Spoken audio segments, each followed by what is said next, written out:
أعوذ بالله من الشيطان الرجيم بسم الله الرحمن الرحيم رب اشرح لي صدري ويسر لي أمري واحلل عقدة من لساني يفقه قولي رب يسر ولا تعسر وتمم بالخير اللهم لا سهل إلا ما جعلته سهلا وأنت تجعل الحزن إذا شئت سهلا يا معلم آدم علمنا يا معلم آدم علمنا ويا مفهم سليمان فهمنا اللهم أخلصنا بوجهك الكريم اللهم بارك لنا في أوقاتنا اللهم أيدنا بروح القدس آمين. کل ہم نے کتاب کی تقدیم کو پڑھا تھا یا آپ کہہ لیں کہ مقدمۃ الکتاب پڑھا تھا. آج مقدمۃ الکتاب کے بعد ایک چھوٹا سا باب مصنف نے باندھا ہے اور اس باب کا نام ہے علم تجوید کی اہمیت و تدوین اور مجودین کی فضیلت. علم تجوید کی اہمیت. علم تجوید اہم کیوں ہے؟ کتنا اہم ہے؟ اچھا،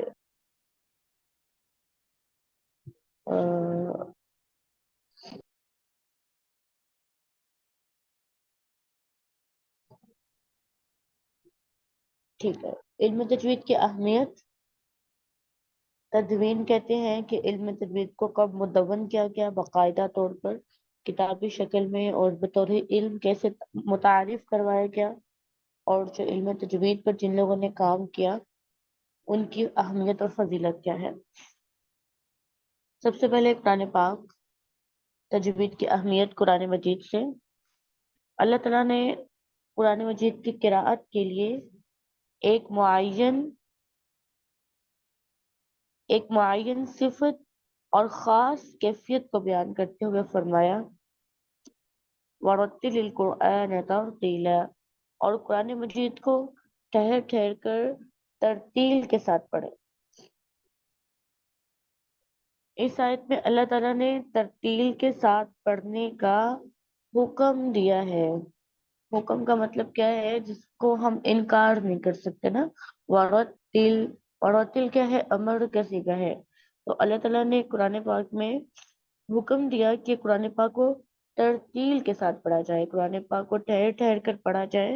اور اسی طرح ایک بار کہہ کر بات نہیں ختم ہوئی، مزید دوسری جگہ اللہ سبحانہ و تعالیٰ نے ارشاد فرمایا وَرَتَّلْنَاهُ تَرْتِيلًا، آپ ترتیل سے پڑھیں. ہم نے بھی قرآن مجید کو ترتیل کے ساتھ ہی نازل کیا. اور مزید تاکید کے لیے اللہ سبحانہ و تعالیٰ نے قرآن پاک میں فرمایا وَقُرْآنًا فَرَقْنَاهُ لِتَقْرَأَهُ عَلَى النَّاسِ عَلَى مُكْثٍ وَنَزَّلْنَاهُ تَنزِيلًا، یعنی کہ بتدریج اور آہستہ آہستہ اور ٹھہر ٹھہر کر پڑھنا. اور اسی طریقے سے ہی اللہ سبحانہ و تعالیٰ نے قرآن پاک کو نازل فرمایا. اور قرآن کو ہم نے تھوڑا تھوڑا کر کے اس لیے نازل کیا ہے کہ آپ اسے ٹھہر ٹھہر کر لوگوں کو سنائیں، اور ہم نے خود بھی اسے بتدریج ہی نازل فرمایا ہے. اس آیت کریمہ کی تفسیر میں شیخ عطیہ رحمہ اللہ تعالی اپنی کتاب غایت المرید فی علم التجوید میں فرماتے ہیں کہ لِتَقْرَأَهُ عَلَى النَّاسِ، اس کا مطلب کیا ہے؟ لِتَقْرَأَهُ عَلَى النَّاسِ بِتَرَسُّلٍ وَتَجَهُّلٍ فَإِنَّ ذَلِكَ أَقْرَبُ لِلْفَهْمِ وَأَسْهَلُ لِلْحِفْظِ. یعنی قرآن پاک کی تلاوت کیسے کی جائے؟ بِتَرَسُّلٍ، لوگوں کو پڑھ کے سنایا جائے. بِتَرَسُّلٍ وَتَجَهُّلٍ، اور کیوں؟ اس کا مقصد کیا ہے؟ اقرب للفہم واسہل للحفظ. قرآن پاک کی قراءت نہایت تسلی اور اطمینان سے فرمائے. کیوں؟ کیونکہ یہ فہم کے قریب ہے اور حفظ کے لیے زیادہ آسان ہے. باتوں کو یاد رکھنے کے اعتبار سے زیادہ بہتر ہے کہ لوگوں کو آرام آرام سے پڑھ کے سنایا جائے. جب پڑھائیں تو تب بھی آرام آرام سے، اور جب خود پڑھیں تو تب بھی آرام آرام سے. کیوں؟ کیونکہ اس سے فہم زیادہ آتا ہے اور باتیں یاد رہتی ہیں۔ اگر آپ نے قرآن کو یاد کرنا ہے اور اپنے روزمرہ کی زندگی میں یاد بھی رکھنی ہے باتیں، تو یہ زیادہ بہتر ہے یاد رکھنے کے لیے کہ قرآن پاک کی تلاوت کو ترسل اور تجول، یعنی کہ آرام آرام سے بہت ہی ٹھہر ٹھہر کر کیا جائے۔ اور کوئی شخص، کل بھی ہم نے کہا تھا کہ یہ ناممکن سی بات ہے کہ کوئی بندہ تجوید نہ پڑھے اور اس کی تلاوت میں ترتیل آ جائے، ایسا ممکن نہیں ہے۔ ٹھیک ہے، ایسا پڑھنا تجوید کے احکام سیکھے بغیر ناممکن ہے۔ ان آیات میں اللہ تعالیٰ نے آپ صلی اللہ علیہ وآلہ وسلم کو قرآن مجید کو جلدی جلدی پڑھنے سے منع فرمایا ہے۔ جلدی جلدی پڑھنے سے منع فرمایا ہے۔ یہ اس بات کا واضح ثبوت ہے کہ امت محمدیہ کو بھی اس چیز سے بچنا چاہیے، بلکہ قرآن مجید کو آہستہ آہستہ تجوید کے ساتھ عمدہ کر کے پڑھیں۔ قرآن پاک کو آہستہ آہستہ تجوید کے ساتھ عمدہ کر کے پڑھیں، اور یہی ترتیل ہے، قرآن پاک کو آہستہ آہستہ پڑھنا اور قرآن پاک کو آہستہ آہستہ عمدگی کے ساتھ پڑھنا، اور وہ عمدگی تجوید کے ساتھ ہو، تجوید کے بغیر تو ناممکن ہے نا۔ اور پھر جب کوئی انسان قرآن پاک کو آہستہ آہستہ پڑھتا ہے، عمدہ کر کے پڑھنے کی کوشش کرتا ہے، تجوید کی ہر چیز کو وہ سمجھتا ہے اور اس کو تلاوت قرآن پاک پر اس کی مشق کرتا ہے، تو پھر اس کو ترتیل کے ساتھ پڑھنے کا مقام مل جاتا ہے۔ اور وہ کیسے ملتا ہے؟ قاری قرآن کو کون کون سے سٹیپس سے گزرنا پڑتا ہے، وہ یہ 3 باتیں ہیں جو آپ کو یاد رہنی چاہیے۔ ٹھیک ہے، آپ نے ان کو مارک کر لیں اور آپ نے یہ تینوں باتیں یاد کریں۔ یہ 3 باتیں جو ہے نا، 1 2 3 پوائنٹس۔ صاحب کتاب کیا کہتے ہیں؟ کہتے ہیں اور یہی ترتیل ہے جو کہ لسانی ریاضت، یہ اتنی اہم بات ہے، یہ اتنی اہم بات ہے کہ بہت ہی زیادہ، بہت اہم بات ہے کہ قرآن پاک میں ترتیل یا تجوید میں پختگی لسانی ریاضت کے بغیر ناممکن ہے۔ لسانی ریاضت کہتے ہیں زبان کی ریاضت، زبان کی مشق۔ آپ جتنی بھی کتب پڑھ لیں، جتنی بھی آپ کتابیں پڑھ لیں، آپ جو مرضی کر لیں، ہو سکتا ہے آپ بہت اچھے استاد بھی بن جائیں، آپ لوگوں کو بہت اچھی تجوید بھی پڑھائیں، لیکن اس کا مطلب یہ نہیں ہے کہ آپ کی اپنی تجوید ٹھیک ہے۔ اپنی تجوید ٹھیک کرنے کے لیے، اپنی ترتیل ٹھیک کرنے کے لیے آپ کی زبان کی مشق ہونا بہت ضروری ہے، بہت زیادہ ضروری ہے۔ اتنی ضروری ہے کہ اس جو بندہ زبان کی مشق نہیں کرتا ہے نا، تو اس کو کچھ بھی نہیں آتا ہے، اس کو تجوید کے ساتھ پڑھنا آتا ہی نہیں ہے، اس کو ترتیل کے ساتھ آتا ہی نہیں ہے۔ اور جو جتنی زیادہ مشق کرتا ہے، جو جتنی زیادہ مشق کرتا ہے، اس کو اتنا ہی زیادہ اچھا قرآن پڑھنا آ جاتا ہے۔ آپ اس کو لکھ لیں، اپنے پاس لکھ لیں۔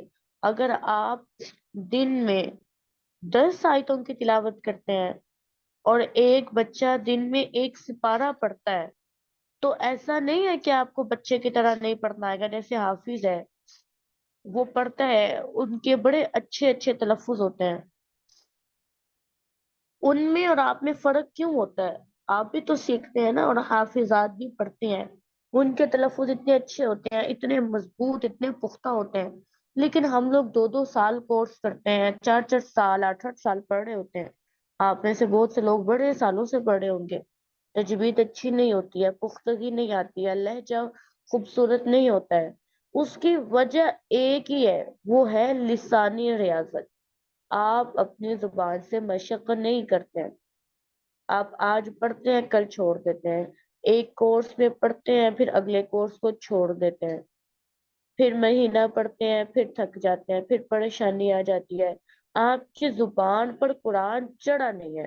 اگر آپ کو قرآن نہیں پڑھنا آتا، آپ کی تجوید آپ کو لگتا ہے نہیں اچھی ہے، اس کی وجہ یہی ہے، اس کی وجہ یہ نہیں کہ آپ کو بہت اچھا استاد نہیں ملا۔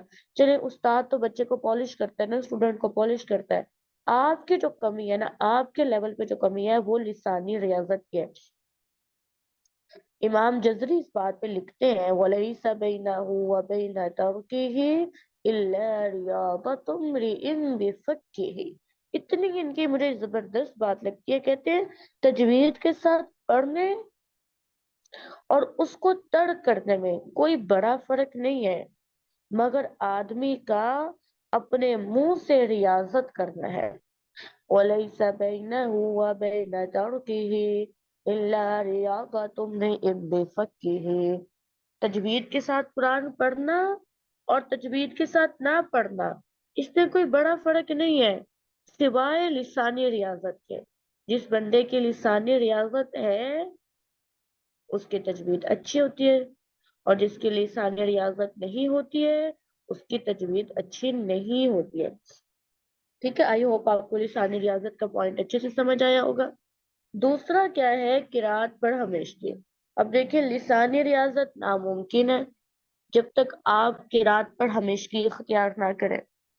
آپ آج کورس شروع کیا، آپ پڑھتے ہیں، آپ امانتیں بھی پوری کرتے ہیں، آپ مشق کر کے جاتے ہیں، 100 بار، 200 بار، 300 بار، جتنی بار آپ کو کہا جاتا ہے آپ اپنے پریکٹس کرتے ہیں، سبق یاد کر کے جاتے ہیں۔ لیکن پھر کیا ہوتا ہے؟ کورس ختم ہو جاتا ہے، آپ چھوڑ دیتے ہیں، یا آپ آج پڑھتے ہیں پھر آپ کا گلا خراب ہو جاتا ہے، آپ کہتے ہیں کہ اب نہیں پڑھا جا رہا، آپ چھوڑ دیتے ہیں۔ کبھی آپ کو نیند آ جاتی ہے، آپ چھوڑ دیتے ہیں، آپ کہتے ہیں میں فجر کی تلاوت پہ اب دوام اختیار کروں گی، اب تلاوت فجر نہیں میں نے چھوڑنی، جو مرضی ہو جائے نا، میں نے فجر کی تلاوت نہیں چھوڑنی۔ پھر کیا ہوتا ہے؟ نیند آ جاتی ہے، کوئی کام آ جاتا ہے، ناشتے کی ذمہ داری آ جاتی ہے، کوئی کچھ بھی آ جاتا ہے، آپ چھوڑ دیتے ہیں۔ تو کیا ہے؟ جو آپ کی لسانی ریاضت ہوتی ہے نا، جو آپ نے اتنی محنت کے ساتھ کی ہوتی ہے، یہ سارا پوائنٹ آپ نے مخارج کی پریکٹس کی ہوئی ہوتی ہے، اور آپ نے اتنا کچھ سیکھا ہوا ہوتا ہے، اور آپ نے بڑے سال لگائے ہوئے ہوتے ہیں، وہ سارے ختم ہو جاتے ہیں۔ شیخ حمزہ صاحب اکثر کہتے ہوتے ہیں، کہتے ہیں اسٹوڈینٹس 2 سال لگا کے، 6 ماہ لگا کے، سال لگا کے بڑی مشکل سے دقائق التجویدیہ کا لیول کراس کرتی ہیں۔ بڑی محنت سے ہم انہیں دقیق ادا پڑھاتے ہیں تجوید کے، پھر کیا ہوتا ہے 2 سال بعد یا جتنا بھی عرصہ چھوڑ دیتی ہیں پڑھنا، تلاوت قرآن نہیں کرتی ہیں، چھوڑ دیتی ہیں۔ تو اس کا نتیجہ کیا نکلتا ہے؟ نتیجہ یہ نکلتا ہے کہ جو سارے آپ نے 2 سال لگا کے زبان پہ ادائیگی چڑھائی ہوتی ہے نا، وہ ادائیگی اترنے کو صرف 2 ہفتے بھی نہیں لگتے ہیں، 2 ہفتے بھی نہیں لگتے ہیں۔ اس لیے لسانی ریاضت کے ساتھ ساتھ قراءت پر ہمیشگی انتہائی ضروری ہے، انتہائی ضروری ہے۔ اگر آپ قراءت پر ہمیشگی اختیار نہیں کرتے ہیں، آپ تلاوت قرآن نہیں کرتے ہیں، تو آپ کو کیا فائدہ اپنا اتنا وقت لگانے کا؟ تو کم از کم اس کورس میں آپ کو ذاتی قرآن پڑھنے کی عادت ہونی چاہیے۔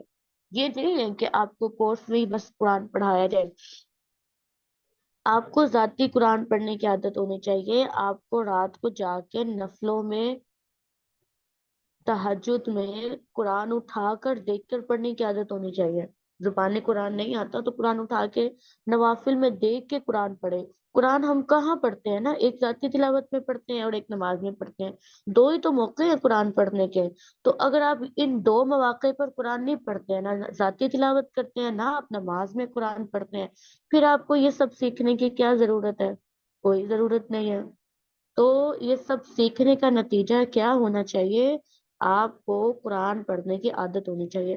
اب یہ دیکھیں، یہ جو 2 باتیں ہیں نا، جو انہوں نے 2 پہلے پوائنٹ بیان کیے ہیں، ایک یہ لسانی ریاضت کا اور قرات پر ہمیشگی، یہ کیا ہے؟ یہ علم کے ساتھ تعلق نہیں ہے، اس کا تعلق ہیبٹ کے ساتھ ہے۔ آپ کی قرآن پڑھنے کی ہیبٹ ہے یا نہیں ہے؟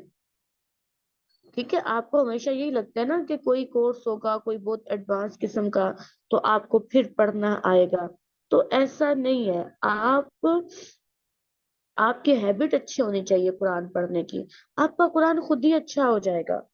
بعض اوقات ایک ہمارا رویہ یہ ہوتا ہے، ہم ایک کورس شروع کرتے ہیں، دوسرا شروع کرتے ہیں، تیسرا شروع کرتے ہیں، بہت ساری جگہوں پہ ہم پڑھنا شروع کر دیتے ہیں، لیکن اس کا نتیجہ یہ نکلتا ہے ہمیں اپنی ذاتی مشق کرنے کا ٹائم نہیں ملتا ہے۔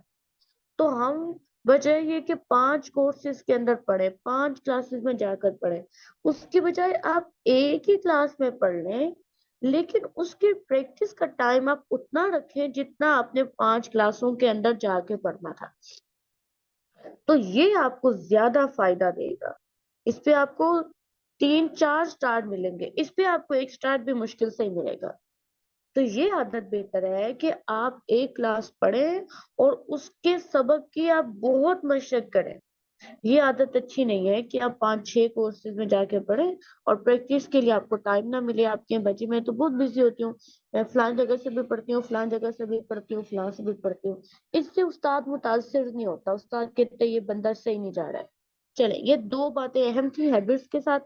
اب ہمارا آ گیا علمی تجوید کے متعلق باتیں۔ حروف مرکب کی ترکیب، مرکب کہتے ہیں باریک حروف پتہ ہو، کون کون سے ہیں ان کی ادائیگی آتی ہو، مفخم کی تفخیم، موٹے حروف پتہ ہو، ان کو پڑھنا آتا ہو، مقصور کی کسر، آپ کو پتہ ہو کہ کون سی مد ایسی ہے جس کو کم کھینچنا ہے، اس کی آپ کو کسر ادا کرنی آتی ہو، بے جا لمبا نہ کریں۔ ممدود کی مد، یہ پتہ ہو کہ مد کہاں پہ کرنی ہے اور کتنی لمبی کرنی ہے۔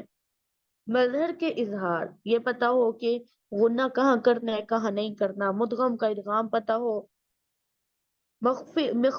مخفا کا اخفا پتہ ہو، اور یہ سارا کچھ آپ تکلف کے ساتھ نہیں ادا کریں، بغیر تکلف کے ادا کریں۔ ہم لوگ جب علمی تجوید پڑھتے ہیں نا، پھر ہم اس کو اپلائی کرتے ہیں اپنے دماغ کے ساتھ، تو اس کا نتیجہ یہ ہوتا ہے کہ ہماری تلاوت بہت ہی پر تکلف ہو جاتی ہے، وہ اچھی نہیں لگتی ہے۔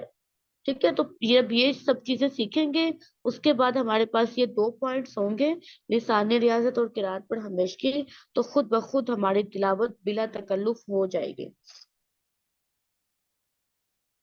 ارشاد باری تعالی ہے الذین آتیناہم الکتاب یتلونہ حق تلاوتہ، کہ جنہیں ہم نے کتاب دی ہے وہ قرآن پاک کی ایسی تلاوت کرتے ہیں جیسی تلاوت کرنے کا حق ہے۔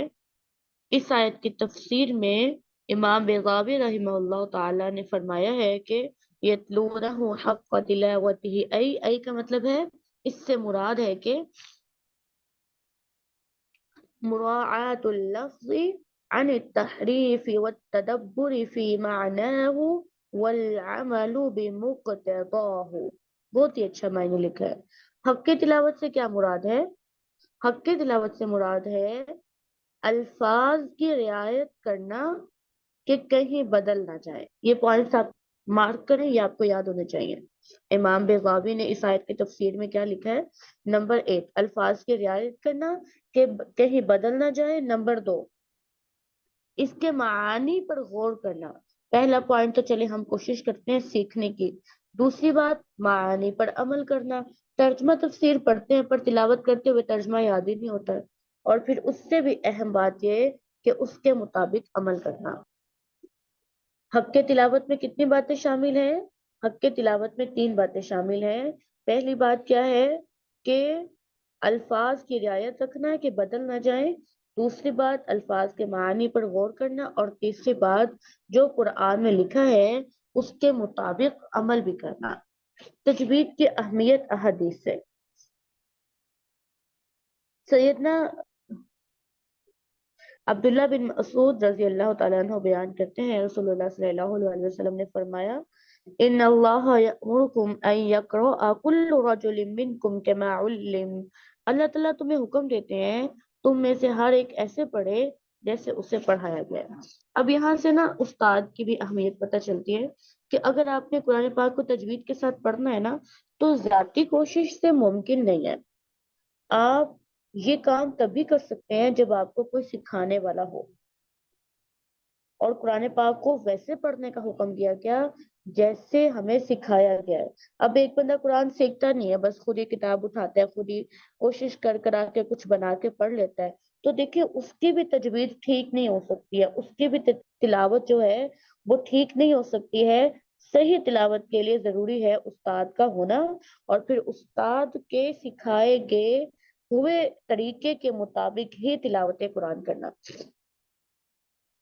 اور سیدنا عبداللہ بن مسعود رضی اللہ تعالیٰ عنہ بیان کرتے ہیں، رسول اللہ صلی اللہ علیہ وآلہ وسلم نے فرمایا، ان اللہ یحب ان یقرأ القرآن کما انزل، بے شک اللہ تعالیٰ اس بات کو پسند کرتے ہیں قرآن مجید کو اس طرح پڑھا جائے جس طرح نازل کیا گیا ہے۔ حضرت ام المؤمنین سیدہ حفصہ رضی اللہ تعالیٰ عنہ آپ صلی اللہ علیہ وآلہ وسلم کی قرأت کے متعلق فرماتی ہیں، وَيَقْرَأُ بِسُورَةٍ فَيُرَتِّلُهَا حَتَّى تَكُونَ أَطْوَلَ مِنْهَا، آپ صلی اللہ علیہ وآلہ وسلم سورت کو اس قدر خوب ٹھہر ٹھہر کر ترتیل سے پڑھتے کہ وہ بڑی سے بڑی ہو جاتی۔ ادھر سے ہم شروع کرتے ہیں نا تلاوت، ادھر سے شیطان حاوی ہو جاتا ہے، ہمارے اندر بے چینی آنے لگ جاتی ہے، ہم سے بیٹھا نہیں جاتا، ہم کہتے ہیں چلو بس پڑھے پھر اٹھ جائیں۔ تو اس بے چینی کو نا اوور کم کریں، اگر آپ کو پڑھتے ہوئے بے چینی ہو رہی ہے، آپ جلدی پڑھنا چاہ رہے ہیں، آپ تھک رہے ہیں، تو آپ آہستہ آہستہ آہستہ آہستہ پڑھی جائیں، سوچ سوچ کے سمجھ سمجھ کے پڑھی جائیں، انشاءاللہ پھر آہستہ آہستہ تلاوت قرآن میں دل بھی لگنے لگ جاتا ہے۔ امام جزری رحمہ اللہ فرماتے ہیں، امام جزری رحمہ اللہ تعالی وہ شخصیت ہیں جن کے بارے میں یہ کہا جاتا ہے کہ ابن الجزری سے پہلے اور ابن الجزری کے بعد آج تک کوئی بھی علم تجوید و قراءات میں ان جیسا ماہر اور محقق انسان پیدا نہیں ہوا، نہ ان سے پہلے اور نہ ہی ان کے بعد۔ اتنی ان کی زبردست پرسنالٹی ہے، اتنی زبردست پرسنالٹی ہے، آپ تجوید اور قرات کی کوئی بھی کتاب اٹھا لیں، ان کی اتنی خدمات ہیں، اور ان کی خدمات وہ خدمات ہیں جو سبحان اللہ اللہ تعالیٰ نے قبول فرمائی ہیں۔ ابن جزری کہتے ہیں اس بات میں کوئی شک نہیں کہ جس طرح امت مسلمہ کے لیے قرآن مجید کے معانی اور مفاہیم کا جاننا اور حدود کا قائم کرنا ضروری ہے، بعینی ہی اسی طرح قرآن مجید کے الفاظ کے تصحیح اور حروف کو ان کی صفات کے ادائیگی کے ساتھ ادا کرنا بھی ضروری ہے، جو صفات آئمہ قرآن نبی کریم صلی اللہ علیہ وسلم سے متصل سند کے ساتھ حاصل کی ہیں، اور ان کی مخالفت کسی بھی صورت جائز نہیں ہے۔ حافظ ابن حجر رحمہ اللہ تعالیٰ فرماتے ہیں، جان لو کہ تمام قرآن جن حروف کے مخارج، ممدود، اخفا، ادغام، اظہار کا اعتبار کرتے ہیں، اس کو سیکھنا واجب ہے اور اس کی مخالفت حرام ہے۔ اب بس نہ یہ سوچ لیں، اپنے گھر کو دیکھ لیں اور اپنی فیملی کو دیکھ لیں، ہماری فیملی میں کتنے پرسنٹ لوگ ایسے ہیں جو قرآن کو صحیح تجوید کے ساتھ پڑھنا جانتے ہیں۔ آپ اس میں بڑے بھی لے لیں، جو لوگ آپ سے بڑے ہیں، وہ لوگ بھی لے لیں جو آپ سے چھوٹے ہیں، اور وہ لوگ بھی لے لیں جو آپ کی نئی نسل ہے۔ اور تلاوت قرآن عبادت ہے، تو دیکھیں اس میں ہماری کتنی کوششیں ہیں۔ اس کے بعد آپ اس چیز کا معائنہ کریں کہ ہمارے وہی والے بڑے، ہمارے وہی والے چھوٹے، اور وہی ہمارے ہم عمر لوگ، کون سا کھانا ایسا ہے جن کا ان کو نہیں پتا، کون سا برانڈ ایسا ہے جن کا انہیں نہیں پتا، کون سے رسوم و رواج ہیں جن کا انہیں نہیں پتا، کون سی ٹیکنالوجی ہے جن کا انہیں نہیں پتا۔ نہیں پتا تو بس ایک قرآن کا ہی نہیں پتا ہے۔ کیوں؟ کیونکہ اس میں جو بڑی چیز مجھے سمجھ آتی ہے وہ یہ کہ ہم قرآن پاک کی تعلیم پر انویسٹ نہیں کرتے ہیں، خود نہیں کرتے ہیں۔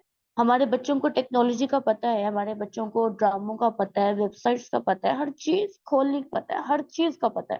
کیوں؟ کیونکہ ہم نے ان پر انویسٹ کیا ہے کہ وہ گناہ کو جانے۔